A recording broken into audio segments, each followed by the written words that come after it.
La correcta comprensión de las creencias fundamentales que enseña la Biblia es clave para todo cristiano que quiera relacionarse con Cristo, porque nos ayudan a conocerlo mejor y cuando las doctrinas son mal interpretadas nos generan una imagen borrosa y confusa de nuestro Creador. Por eso entender las doctrinas es una llave fundamental para poder entender el libro de Apocalipsis, que no es otra cosa que la revelación de Jesucristo, como dice su primer versículo. Vamos a empezar analizando una de las más importantes, que es el estado de los muertos. El Apocalipsis habla de muchos temas como los juicios, las resurrecciones, que serán imposibles de entender si no comprendemos correctamente la doctrina del estado de los muertos. Para saber con certeza lo que la Biblia enseña y evitar todo tipo de especulación, vamos a aplicar lo aprendido en el video donde explicamos unos métodos sencillos y prácticos de interpretación y exégesis. Si no viste ese video, te lo recomiendo ampliamente que lo hagas. Aquí te dejo el link para poder entender las herramientas que hoy vamos a estar utilizando y que nos ayudarán a reconocer cuando se está manipulando o forzando el texto bíblico. Comenzamos.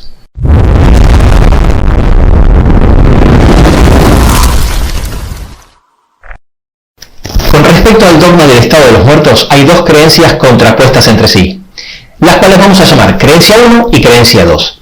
La creencia 1 dice que el cuerpo inerte más el soplo de vida de Dios forman un alma viviente o persona, es decir, el hombre es un alma viviente.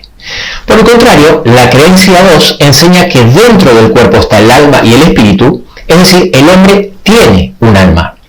Luego la creencia 1 dice que al morir, el cuerpo vuelve al polvo, el soplo de vida vuelve a Dios y por consiguiente el alma deja de ser. Es decir, el alma es mortal y permanece en un estado de total inconsciencia hasta el día de la resurrección.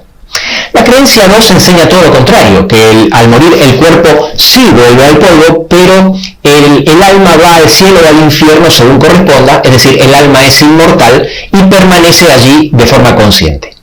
Finalmente, la creencia número 1 enseña que Jesús resucitará a los muertos desde el sepulcro volviéndolos a la vida, mientras que la creencia 2 dice que Jesús les va a entregar un cuerpo a las almas que ya estaban en el cielo. A pesar que la mayoría de los cristianos creen en la creencia 2, en este video vamos a descubrir que la Biblia enseña de forma clara y contundente, con literalmente decenas de versículos, la creencia 1, la del alma mortal, la cual es la doctrina correcta, contradiciendo tajantemente la segunda creencia, la del alma inmortal, la cual es una falsa doctrina. Para comprobar esto, obviamente vamos a analizar todos los textos que hablen del tema y por supuesto también vamos a analizar los textos que normalmente se utilizan para justificar la idea contraria. Empecemos por el principio y veamos lo que dice la Biblia de cómo fue creado el hombre. En Génesis, capítulo 2, versículo 7 dice: entonces Jehová Dios formó al hombre del polvo de la tierra. Efectivamente, la ciencia ha podido comprobar que el cuerpo de los seres vivos están formados por los mismos componentes químicos que hay en la tierra. Luego el texto sigue diciendo: y sopló en su nariz aliento de vida. Ese cuerpo inerte recibe el espíritu que viene de Dios, que es el aliento de vida.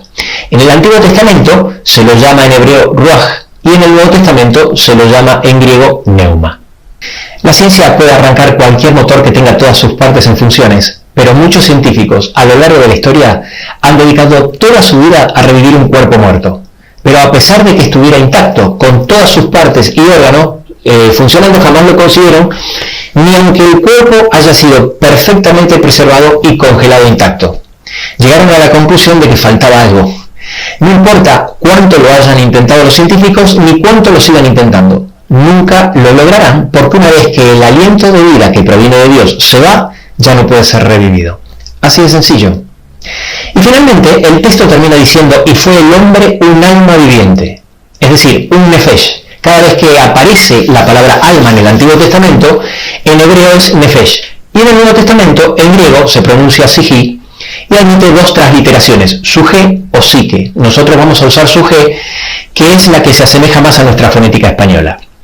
Es decir, lo que el texto está diciendo es que el cuerpo con el Espíritu de Dios o aliento de vida, unidos, forman un alma. o un ser viviente. Es decir, el alma es sinónimo de vida, una vida que no puede existir fuera del cuerpo precisamente porque esa vida está formada por un cuerpo y el soplo o espíritu que viene de Dios. Y al referirse a los humanos, ese alma es sinónimo de persona. Y no tiene nada que ver con el concepto de que el cuerpo es un estuche donde cobija un alma inmortal. Ahora, vamos a ver varios versículos que explican qué sucede con todo esto cuando morimos. En Eclesiastés dice, volverá el polvo a la tierra como lo que era, y el espíritu volverá a Dios que lo dio. En Job dice que si Dios retira su espíritu y su aliento, todo ser humano perecería un tiempo y el hombre volvería al polvo.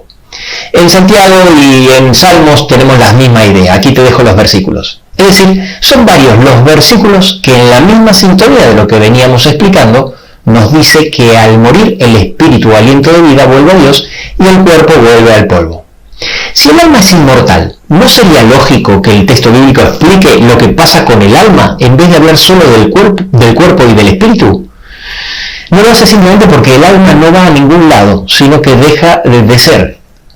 Mientras vamos dejando en pantalla los textos que nos van explicando claramente la idea predominante, vamos a seguir avanzando, en este caso con los textos que nos explican de forma clara y sencilla que el alma es mortal. Si volvemos al gráfico anterior, podemos ver que el cuerpo, con el Espíritu de Dios o soplo de vida, forman un alma viviente, un nefesh. Es decir, un ser viviente, o lo que es lo mismo, una persona. A tal punto que la palabra nefesh, que aparece en el Antiguo Testamento 754 veces, se traduce más veces como vida o persona que como alma. ¿Sabías que en la Biblia hay una gran cantidad de textos que dicen que el alma es mortal o que puede morir? El profeta Ezequiel, por ejemplo, lo dice 2 veces en el capítulo 18, que el alma que peca muere. Y en 1 Timoteo 6:16 dice que Dios es el único que tiene inmortalidad. Pero además de estos textos hay una enorme cantidad de versículos que nos dicen que el alma, en Efesios, puede morir o puede ser matada. Lo que pasa es que como las traducciones no solamente son interpretativas, sino que también son tendenciosas, muchas veces cuando el alma muere, la palabra nefesh la traducen como persona o como vida. Como por ejemplo en Levítico 24:17, que dice asimismo el hombre que hiera de muerte a cualquier persona sufrirá la muerte. En realidad dice que hiera de muerte a cualquier nefesh, a cualquier alma. En Deuteronomio, capítulo 27, versículo 25, dice, maldito el que reciba soborno para quitar la vida inocente. En realidad dice para matar un nefesh, alma inocente. Acá te dejo un ejemplo de algunos versículos de muchos que hablan claramente de que el alma puede morir o ser matada. Y lo mismo pasa en el Nuevo Testamento. Aquí te muestro algunos versículos donde un ángel o Jesús mismo hablaba del alma en los mismos términos que lo hacían en el Antiguo Testamento, como sinónimo de persona o vida y que se podía morir o que se podía matar. Así que hay una gran cantidad de versículos en toda la Biblia que nos dicen hasta el cansancio que el alma es mortal. Puede morir, puede ser matada, y por el contrario no hay ningún texto que diga con la misma simpleza y claridad que el alma del hombre es inmortal. Es increíble que con toda esta evidencia bíblica todavía se siga creyendo en la inmortalidad del alma. Pero sigamos porque aún hay mucho más. ¿Qué dice la Biblia sobre dónde vamos a morir? Hay muchos textos en la Biblia que dicen que al morir somos polvo o volvemos al polvo, ya que al morir en el Antiguo Testamento vamos al Seol, en hebreo, o al Hades en griego, que significa sepulcro. Por eso en latín se lo tradujo como infernum, de donde viene la palabra infierno, que etimológicamente quiere decir por debajo de, lugar inferior o subterráneo. Las tres hacen referencia al sepulcro. En Job 17:16 dice, a la profundidad del Seol descenderán y descenderemos junto en el polvo, dejando claro que ir al Seol es sinónimo de ir al polvo. De la misma forma, hay muchos textos que dicen que al morir vamos al polvo. Eclesiastés, Job, Salmos, Isaías en sintonía con todo el contexto general de la Biblia. Pero es extraño que no haya ninguno que diga que el alma al morir sube al cielo. Y esto es porque al morir solo vamos al sepulcro y nos convertimos en polvo. Lo del alma que sale del cuerpo al cielo o al infierno es un invento humano y no es una enseñanza bíblica. Veamos ahora cómo se relata la muerte en la Biblia. Si al morir el alma de los santos iría al cielo, Lo más lógico sería que cuando la Biblia relata la muerte de algún patriarca o profeta, exprese algo así como y fue a encontrarse con Dios, y recibió la recompensa en el cielo, o y Dios lo recibió en su gloria, no sé, algo así. Sin embargo, el lenguaje bíblico expresa siempre todo lo contrario, solo una forma parca y seria de que lo enterraron y nada más. Vemos cómo registra la Biblia la muerte de los principales personajes. En el caso de Abraham, que es el padre de la fe, registrado en 25:8, Génesis 25:8 dice, y exhaló el espíritu y murió Abraham y fue unido a su pueblo. De Isaac dice prácticamente lo mismo, exhaló el espíritu y murió y fue recogido a su pueblo. Así menciona la muerte de Jacob, José, Samuel, Salomón, etc. Y algunos llegan a argumentar de que las frases de estos versículos se reunieron con sus padres y con su pueblo es una referencia a que ascendieron al cielo a reunirse con ellos. Con él un poco es muy fácil darse cuenta de que esa frase no significa que ascendieron al cielo a reunirse con sus padres, sino que significa que fueron enterrados donde estaban enterrados sus padres, o su familia o su pueblo. Te lo voy a demostrar con varios argumentos. En primer lugar, si lees bien todos los versículos, era costumbre de la época indicar tan pronto morían, acto seguido, dónde habían sido enterrados. Lo hacen todos los versículos. En segundo lugar, fíjate bien que Abraham cuando muere dice que fue reunido con su pueblo, luego Isaac dice lo mismo y luego Jacob dice lo mismo. Pero cuando llega José, que fue el primero en morir en Egipto, lejos de donde estaban enterrados sus padres, no dice que fue reunido con su pueblo, sino que dice que fue puesto en un ataúd. En tercer lugar, podemos ver que algunos versículos se nota mucho más claro porque la frase se expresa un poco diferente, como por ejemplo al describir la muerte de Salomón, que dice, durmió con sus padres y fue sepultado en la ciudad de su padre David. O al describir la muerte de David, que dice, y durmió David con sus padres y fue sepultado en su ciudad. Hay más argumentos, como por ejemplo el de Hechos 2:29, que habla de la muerte y sepultura del rey David, y en el versículo 34 dice clara y explícitamente que David no ascendió al cielo. Vamos a empezar con el análisis de los textos que se utilizan para justificar la idea contraria a lo que explica la Biblia. Comencemos con un versículo muy utilizado por los que apoyan la idea de la inmortalidad del alma. El texto es el que está en 1 Tesalonicenses, capítulo 5, versículo 23, que dice, el mismo Dios de paz os santifique por completo, y todo vuestro ser, espíritu, alma y cuerpo sea guardado irreprensible para la venida de nuestro Señor Jesucristo. Ellos afirman que aquí se mencionan las tres partes de nuestro ser, espíritu, alma y cuerpo, y por consiguiente este texto prueba que tenemos un cuerpo, un alma y un espíritu. Ahora bien, si nosotros tomamos en cuenta el contexto de todos los versículos que hablan del tema, como debe ser para no tomar los textos fuera de contexto, ya que eso es precisamente lo que significa un texto forzado, solamente tomando en cuenta los textos vistos hasta ahora, la conclusión más lógica sería que el versículo que acabamos de ver menciona espíritu, alma y cuerpo simplemente porque son los tres componentes del ser. El cuerpo más el espíritu forman el alma. Así que aquí estamos con un típico ejemplo de texto forzado por interpretación ambigua, siendo la interpretación que ellos dan la famosa suposición arbitraria de la que hemos hablado. Pero además hay otro problema, y es que el tema principal del versículo es otro, y no trata directamente el tema que nosotros estamos estudiando. Fíjate bien cómo el texto está hablando de otra cosa que no tiene nada que ver, de que el Dios de paz nos santifique por completo y que seamos guardados irreprensibles. En ningún momento explica de qué forma está formado el ser y dónde va cada parte al morir.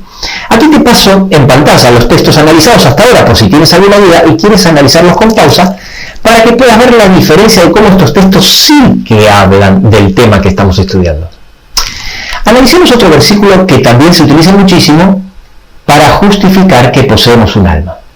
Este versículo está en Hebreos capítulo 4, versículo 12, que dice, porque la palabra de Dios es viva y eficaz, más cortante que toda espada de dos filos, y penetra hasta partir del alma y el espíritu, las coyunturas y los tuétanos, y discierne los pensamientos y las intenciones del corazón.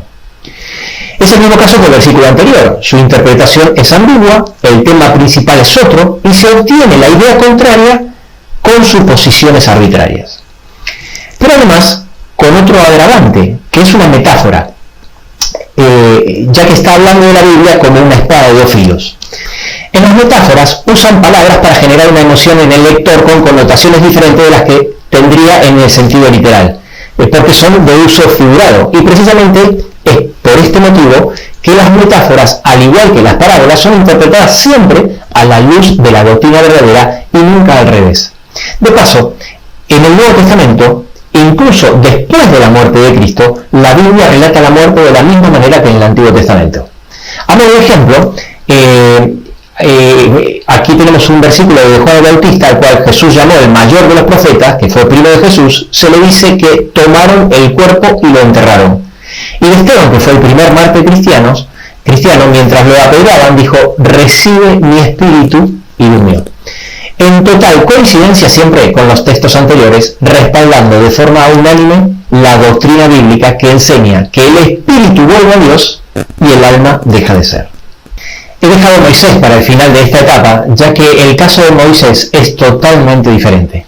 En el caso de Moisés sí sabemos con certeza que está en el cielo, porque la Biblia lo muestra que en la transfiguración de Cristo se aparecieron Moisés y Elías para hablar con Jesús.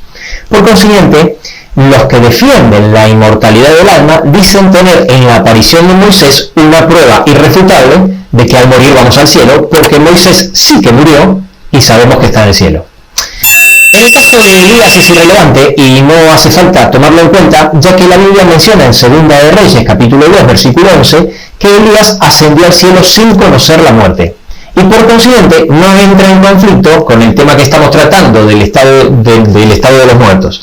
Pero en el caso de Moisés es diferente, porque en Deuteronomio capítulo 34, versículos 5 y 6, la Biblia nos dice explícitamente que Moisés sí que murió. Sin embargo, yo creo que esto es justamente una prueba irrefutable de que al morir no vamos al cielo. Y me explico. Analicemos un poco el contexto. El caso de Moisés es un caso extraordinario. En primer lugar, Moisés fue el primer ser resucitado. Es decir, Dios muestra a todo el universo entero con Moisés que él tiene el poder y la victoria sobre la muerte. Y en segundo lugar, Moisés es uno de los dos únicos casos registrados en toda la Biblia donde hay una resurrección para luego ser llevado al cielo. Moisés es el primer caso y el único del Antiguo Testamento. Es decir, el único antes de la muerte de Cristo, y el hecho está registrado en Judas, capítulo 1, versículo 9. Obviamente el diablo se interpuso para evitarlo porque Jesús aún no había pagado la redención por Moisés, pero Jesús le dijo: el Señor te reprenda, y se lo llevó igual. El otro caso, pero después de la transfiguración, justo en el momento de la muerte de Jesús, es el que está registrado en Mateo capítulo 27, del 51 al 53, donde dice que el velo del templo se rasgó en dos y la tierra tembló, los sepulcros se abrieron y muchos de los santos, no todos, los que habían dormido, saliendo de los sepulcros se levantaron. Estos que resucitaron cuando Cristo muere son llevados al cielo junto con Cristo cuando Él asciende y son llamados las primicias. Pero de esto ya vamos a hablar más adelante cuando desarrollemos con detalle el tema de las resurrecciones. Pero antes necesitamos entender este tema del estado de los muertos. De paso, hubo otros casos de personas que resucitaron para seguir viviendo en esta tierra y luego envejecieron y volvieron a morir de forma natural, como todos los demás. Aquí tengo un listado de quiénes fueron. Pero volviendo al tema que nos ocupa de Moisés, yo pregunto, ¿qué casualidad que con todos los personajes tan importantes que hay en la Biblia, justo es Elías y Moisés los que aparecen en la transfiguración? Hay literalmente decenas de personajes en la Biblia que podrían haber aparecido, pero sin embargo aparecieron solo ellos dos. Así que el hecho de que justo aparezca Elías y Moisés, que son los únicos en la Biblia, y Moisés, que es el único que cuenta que resucitó, es una prueba contundente de que los demás duermen. Así que aquí estamos una vez más ante una interpretación ambigua con una suposición arbitraria. De paso, la narración bíblica de que Moisés fue resucitado hace que sea aún más raro de que no haya ni un solo registro de alguien que al morir se haya encontrado con Dios o haya entrado en el paraíso, ¿no te parece? Hasta aquí tuvimos la primera parte. En el segundo video seguiremos viendo muchos más versículos que apoyan de forma contundente la enseñanza bíblica de este apasionante tema del estado de los muertos. No te lo pierdas.